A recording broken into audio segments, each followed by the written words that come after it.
Welcome to Digital Mental Health Musings, a podcast series from the eMental Health in Practice initiative, providing health practitioners with the latest news and developments in digital mental health services and resources.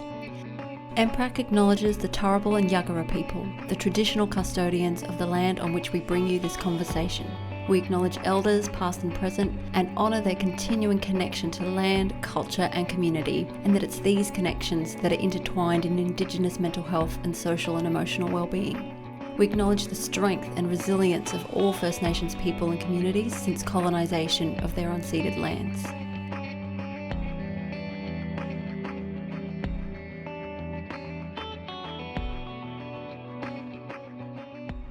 Welcome to this episode of Digital Mental Health Musings. So this episode, we're going to take a deep dive into Everymind's two new digital programs. So one of them is designed specifically for family and friends, supporting someone who has attempted suicide. And the other is for family and friends, supporting the mental health of paramedics. And our guest today is Dr. Sally Fitzpatrick. Dr. Fitzpatrick is a program manager at Everymind, a clinical psychologist and researcher who has been working to understand the needs of families and carers of people living with mental illness. Now, Dr. Fitzpatrick and her team's work has shown that the demands placed on carers can be constant and pretty overwhelming. They often report high emotional distress, challenges with their relationships, engaging in fewer social activities, feeling lonely and isolated, and having fewer education and employment opportunities.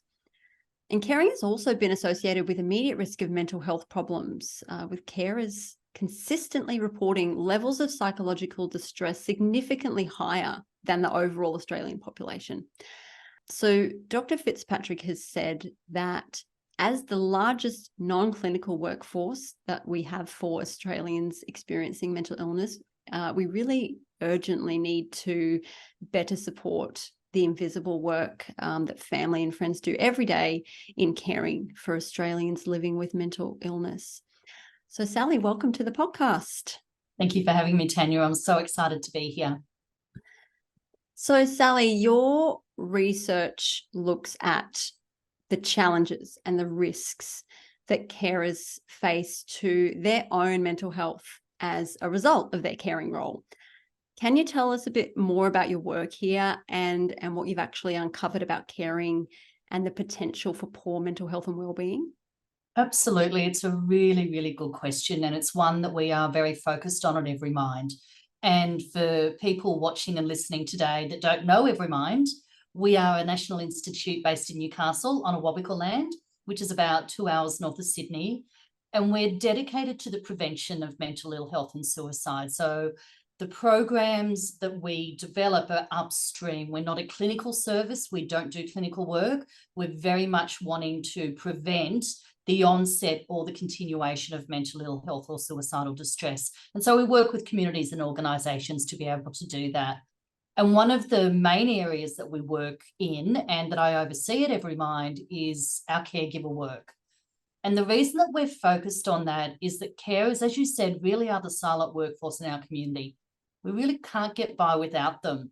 Research reports tell us that informal carers, so those that are family, friends, mates, colleagues who support Australians with mental ill health or mental illness, provide more than 200 million hours of care nationally. And if we were to replace them, it would cost the government more than $13.2 billion. So they're really, really important to our economy. I think before talking about, though, the challenges and risks for caregivers, it's really important to know who they are, because who caregivers are is a little bit complex. Becoming a carer isn't something that most people aim to do. It happens quite unexpectedly. Most people don't see themselves as carers, and that's one of the challenges in working in this space. They're just children, their parents, their partners, relatives, their friends, their colleagues. There's someone who cares for someone close to them. And what moves them from being someone in that relationship into being a carer is the care and that support that they provide that's more than you would otherwise expect within a relationship. Now, every parent out there is going to say that they'd do anything for their child, and that's absolutely true. But caring is providing support for specific challenges over and above those incredible things that we would do for our children or for our partners every day. So, for example, a mum supporting a young person who's feeling really low and worried and finding it hard to leave the house every day is an example of where that may move into a caring role, or a spouse supporting someone who's attempted suicide. And carers are all the way around us. You know, Rosalind Carter, who's a famous former First Lady in the US, famously said, there's only 4 kinds of people in the world: those who have been caregivers, those who are caregivers, those who will be caregivers, or those who will need caregivers. I don't know of anyone in their life that doesn't have an experience of either supporting someone or knowing someone who has been supported. So understanding the needs of caregivers and how to support them is really, really important. And most carers tell us that most of the time, the role that they have is really satisfying. But almost all caregivers that we talk to acknowledge that caregiving can be really hard. Even on the good days when it brings joy and fulfillment, it still requires a lot of dedication, determination, and time. And there are times when caregivers tell us that they feel overwhelmed. They're worried or unsure of what they should say or do to support the family friend or friend in their life. And all of this, I suppose this worry and not knowing what to do really does have an impact on carers, and that comes out in our research. So there was a national carer survey conducted in 2022. There are surveys conducted on a very regular basis with carers, and the research in that survey is very consistent with what we've been seeing for quite a while. So Australian carers are twice as likely to have lower wellbeing compared to the average Australian adult. And this risk of poor wellbeing is particularly higher amongst carers who have complex, time-consuming or otherwise challenging caring obligations, which makes sense. We know that about half of carers report moderate to high levels of psychological distress. So we're talking about high levels of depression and anxiety symptomology, which is about twice the rate of other Australian adults who report these sorts of symptoms. So carers are significantly higher on those metrics. We know that this rate increased between 2021 and 22, not surprising with the pandemic and all of the natural disasters that we've been experiencing in Australia. And we know that the rate increases, particularly for those who have been caring for more than 5 years. And that would be, again, related to those who have more complex or challenging caring obligations. We know that carers generally experience poorer physical health. We know that loneliness is a factor. About 10% of the Australian population report feeling lonely and socially isolated. But for carers, it rises from 10% to about 40% for carers overall. And particularly, that gets even higher for carers aged between 35 and 44, which when you think about it, it's not surprising, because this is the group of people that are not only parenting children, they're starting to support aging parents. So the business of supporting others across that lifespan, as well as managing the busyness of daily life, particularly family life, really starts to get impacted. We know that carers are twice as likely to experience financial distress as compared to other Australians. And this includes not being able to work as much as they'd like, not being able to pay bills, going without meals, or even having to ask for financial assistance as a consequence of the caring role that they take on. We know that the most commonly experienced negative aspects of being a carer are fearing for the future of the person that they're caring for. So lacking time for yourself, high level of responsibility, financial stress, wondering what's going to happen to the person that you're supporting. And most carers report that to us. But we also know that if we provide good access to carers, they typically have higher wellbeing, they have fewer health and financial challenges. And that really, for us, is the key. We need to be able to care for those who care for us. So the challenges and risks facing caregivers is really wide. And that's because carers are not a homogenous group. While there are commonalities across their group, they really do experience differences depending on the interaction between the person they support and their own experiences. So the severity, the frequency, the chronicity of the care recipient, the person they support, their physical and mental health is going to have a significant impact on the extent to which the caregiver also experiences difficulty or challenges in their own life. So supporting someone with long-term depression is going to raise different issues than supporting someone who's experiencing a depressive episode for the first time, for example. We know that the willingness of the care recipient to be cared for, so the person you support and how much they're willing to accept that support or want that support can also be contentious. And let's be honest, we don't all like to be cared for at different times. And a lot of people are going to shun the idea that their family and friends actually care for them in the way that we're talking about. And there's a lot of shame and a lot of stigma that comes in caring for both the person receiving support as well as the caregiver. Mm-hmm. And we also know that the carer's own physical and mental health and well-being and the strength of their own support network is going to impact their experience of what it's like being a caregiver. So caring is really complex. It impacts all of us sometime in our life. And it's not a really easy role to be able to describe simply. And we don't want to risk putting all caregivers in the same basket with the same experience. It sounds like it's incredibly broadly represented and, lots of different people in that category and very broadly experienced with lots of different experiences, not necessarily what, you might imagine as a caregiver. There's stereotypical caregiver in your mind. And so your programs come in as a digital solution to help carers, help people in these supporting roles. And we're talking about two programs today, one developed to help the family and friends caring for a person who specifically has attempted suicide, and then one for family and friends of paramedics. Even though it sounds like you've acknowledged there's plenty more caring roles, we've picked these two groups. Can you tell us a little more about those particular groups? Perhaps we can start with paramedics and why Everymind has taken a focus on that particular group of first responders.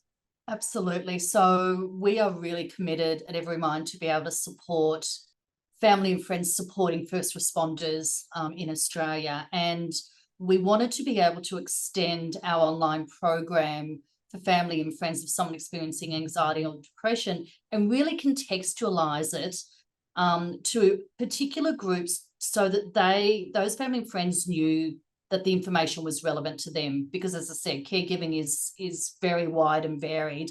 And when you talk to carers, they will very quickly pick up on if you don't understand their experience. So looking at first responders, paramedics were the obvious choice for us to start with. Our goal is to be able to move across to all first responders eventually. But in Australia, there's 21,000 paramedics. They're one of our most trusted professions in Australia. In those surveys that happen all the time around who do we most trust, paramedics are absolutely up there. They are the carers for us at our point of need and when we're in distress. But as a consequence, they face high stress, exposure to trauma, they work long hours, they have shift work hours, and not surprisingly, I think, they have really low rates of help seeking for their own mental health. So we know that they're nearly twice as likely as the general population to experience mental ill health and mental illness. They have higher levels of psychological distress. They have higher levels of trauma. They have higher levels of PTSD, and they do have higher levels of suicidal behaviour. As a consequence of that, we know that family and friends provide most of the practical and emotional support for paramedics. So supporting family and friends is going to really be important to improving the mental health and wellbeing of paramedics.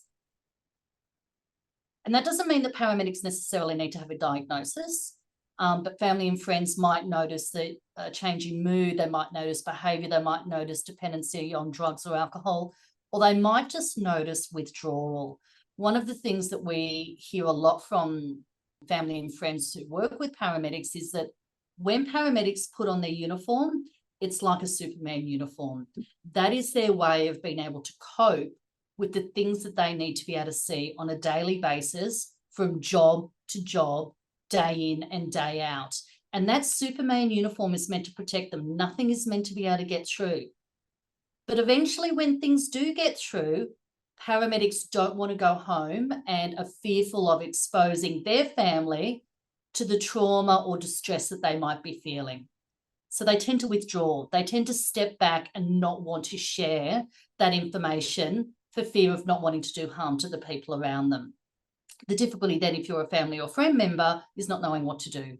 Do I say something or not say something? Do I step in? Do I make a suggestion? Do I try and engage our social network to make sure that he or she's not feeling lonely? All of these things go through family and friends' minds.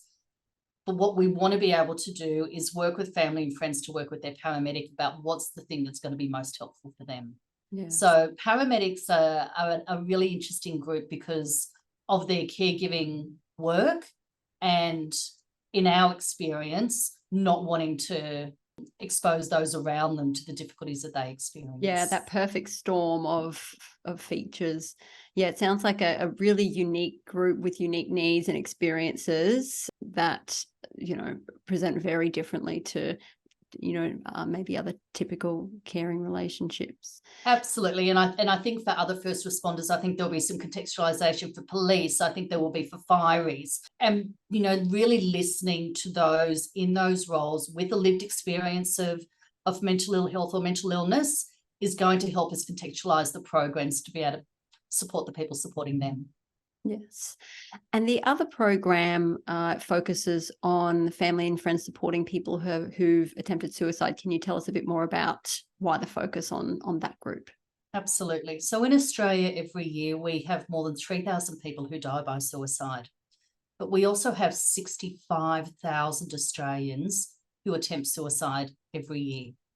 And most of these people will never present to a health service, which means, again, family and friends are often providing the main support for those people. And even if they do receive formal care, most of the practical and emotional support on an ongoing basis, on a daily basis, really does come from family and friends. So while we absolutely must support those who have attempted suicide to recover physically and emotionally, we also need to support the family and friends around that person to be able to respond to their loved one, but also be able to manage their own response.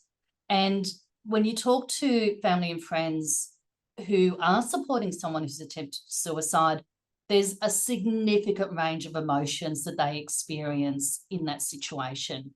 This includes anger at the person who made the attempt, a lot of guilt, anxiety, a real sense of insecurity or shame that it's occurred, definitely powerlessness and hopelessness, betrayal, but most of all, a real fear about what's going to happen next if that person attempts again, and what you can do to help that person. Most carers, most family and friends will say to us, I don't know what to say. I don't know what to do. I don't want to make it worse. I feel really unsure as to how I can help. I'm lost. Help me understand this. So our Minds Together program for family and friends supporting someone who's attempted suicide really tries to address those sorts of issues. We try and provide tools and resources to be able to work through, what suicidal distress means, what mental illness might mean, if that's in play or not.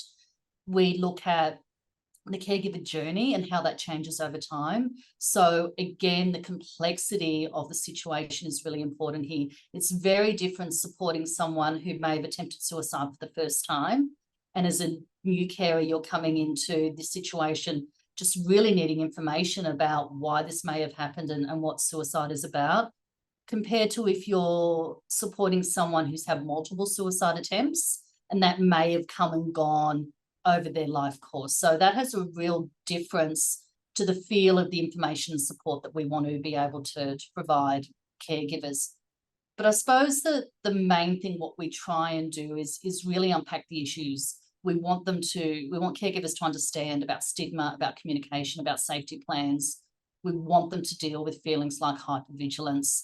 And the way we do that is actually, again, embedding the voice of lived experience into our programs and having carers who are either bereaved by suicide talk about what the caring experience was like when the person they supported attempted, but also carers at different points of their journey. And we try and talk to both the family and friend as well as the person who's attempted suicide and see what that communication looks like and what they want from each other, because that's the real key to this is what does the person who's experienced the distress really need from those in their life? And that might look differently for a partner compared to a mate or a colleague, and what the person who's supporting them needs to know what to do. And if we can get those two together, I think we go a long way down the track of actually being able to support both. Yeah, it sounds like you're really, this is not a one size fits all. Here's, just a set of tools that, the same ones that everyone can use. You're really mindful of the unique experiences of the carer and the person being cared for, and the needs on both sides of the equation, and trying to meet them. And it sounds, tremendously like a very tremendously challenging experience for someone to, be caring for someone who's attempted suicide and balancing that person's needs and actually recognizing their own and validating their own feelings and experiences that come up in that. Sounds like you're doing a really great job with this program in tackling that. Look, we think it's a really important group to be able to support. We know that there's a lot more focus in Australia around that lived experience of suicide, and there's wonderful organisations out there doing work with this group. Roses in the Ocean out of Queensland is one of those absolutely fantastic organisations who have a real focus on listening to the voice of lived experience. What we want to be able to do is supplement the work that's going on out there and providing opportunities for family and friends to have access to information and really think about the different ways that they can talk and act around the person they're supporting to not only support them, but support themselves. And can you tell us a little bit more how a digital program like Minds Together can actually help? You've mentioned a few things along the way about tools and things, but any more you can unpack about how it helps?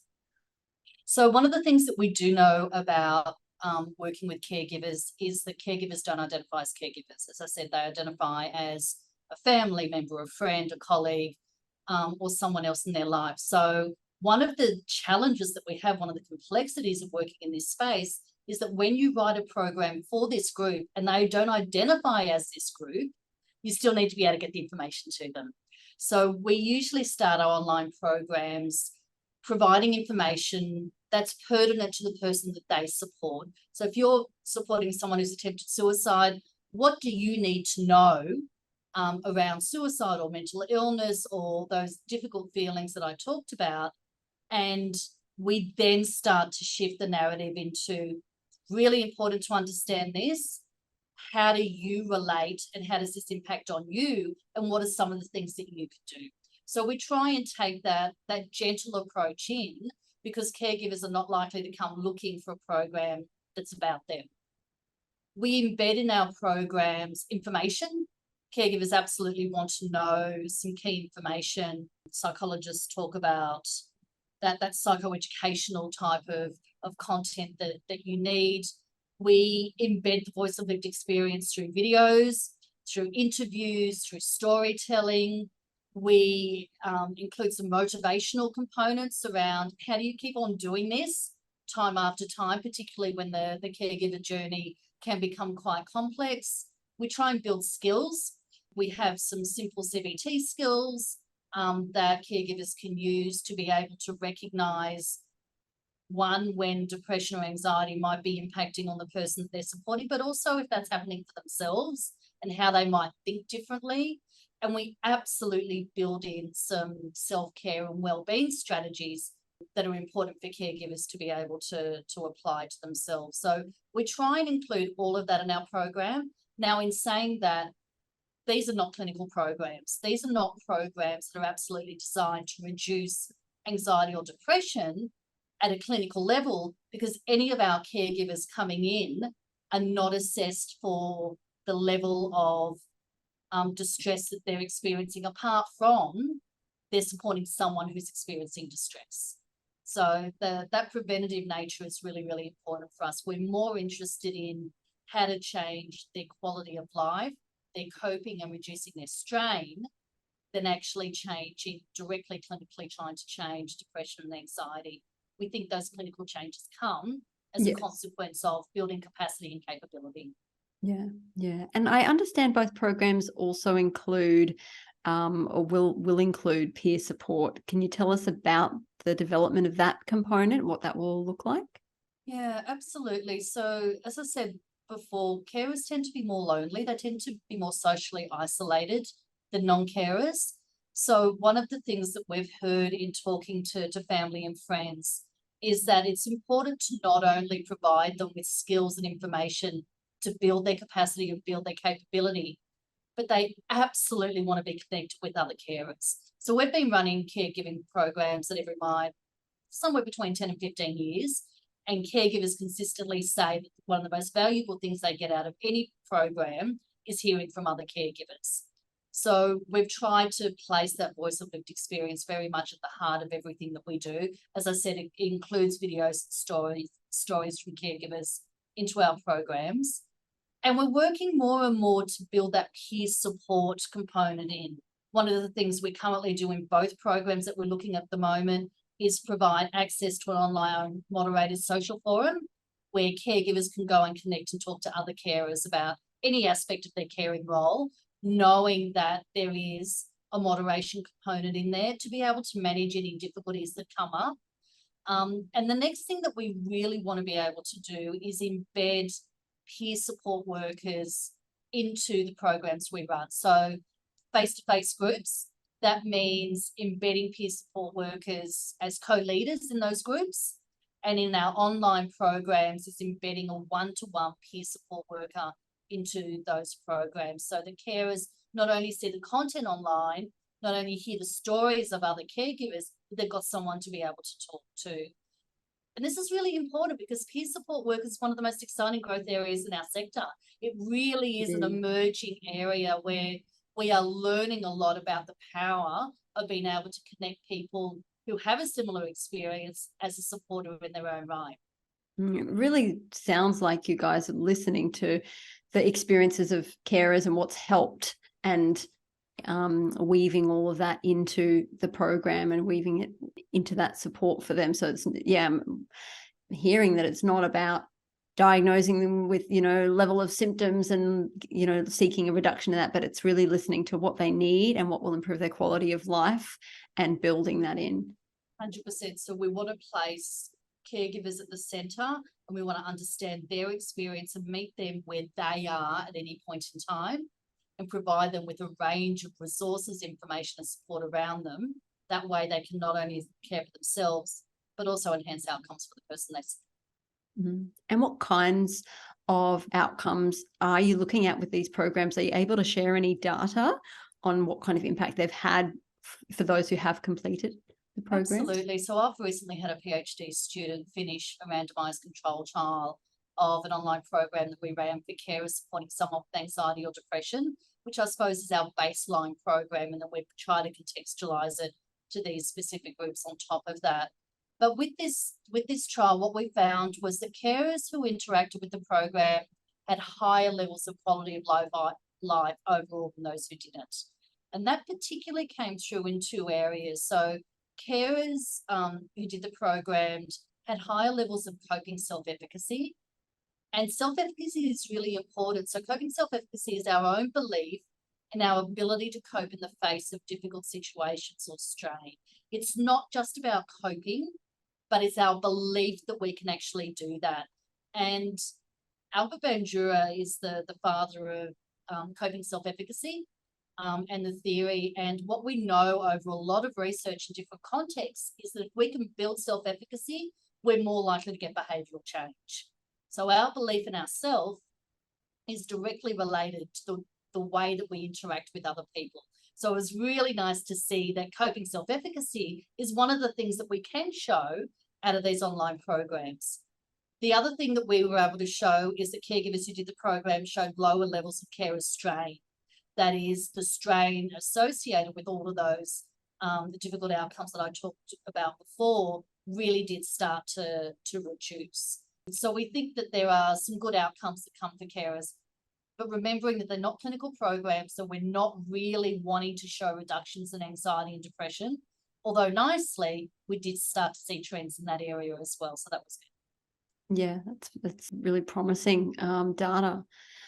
And finally, when it comes to how health professionals can really utilize these programs, what should health professionals be looking for? How do we identify carers at risk of poor wellbeing as a result of their caring role? How do we connect them to services, to this program across the range of mental health disciplines? You know, where do you see the touch points and opportunities for support and follow-up?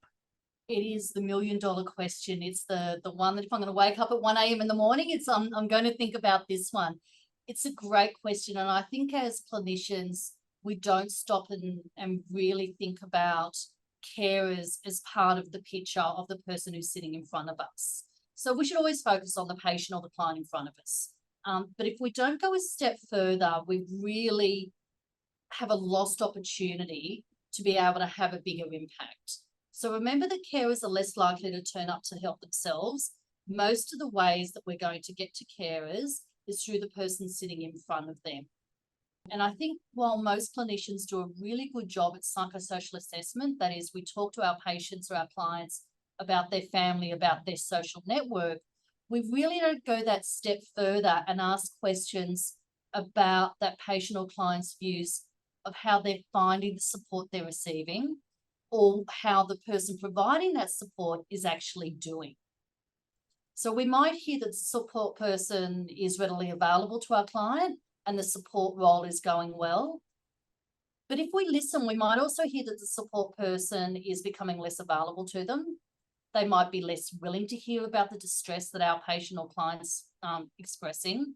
They might be becoming less empathetic or actually move into more problem solving in their response mode. And all of these sorts of indicators would suggest to us that maybe that support person or carer might be struggling a little bit in their support role. So the symptoms we're looking for in carers are exactly the same as we look for in our clients, but sometimes it's not the carer that's describing those symptoms. We actually need to listen to the person who's in front of us. So I think that's one of the things that we can do really well. But I've already talked a lot about doing this is really, really difficult. Carers don't identify as carers. They're not coming to seek support for themselves. And they also don't think of themselves as experiencing mental ill health or suicidality. What they're thinking is that this is just part of what I need to do for the person in my life. So taking all the knowledge we have about identifying mental ill health for people or for people who are struggling and thinking about how we can explore that with the person in front of us. If we have a caregiver in front of us, lovely, that's a lot easier to do. If we don't, how do we ask the questions of the person in front of us to understand the network around them and how we support them, which is also going to support the person in front of us. So the content in our Minds Together programs really try to provide carers with that nuanced information. And if anyone wants to be able to look at our programs more closely, you can jump on our website. As I said, you'll find stories and videos from people with a lived experience. We'll help you be able to support your family member or your friend. And you can register for one of the two programs that we've talked about, supporting the mental health of a paramedic or supporting someone who's attempted suicide. And the website is mindstogether.org.au. And do you know if you're a health practitioner, is there any way of jumping online to look through the program, or is it really only accessible to the users? At the moment, while these two programs were in trial, they're only accessible to the users, but we do have the capacity on that site to fill out an expression of interest to be involved with Every Mind and to be involved with our caregiver work. So even though you may not be able to see those two programs right at the moment, we're more than happy to have those conversations.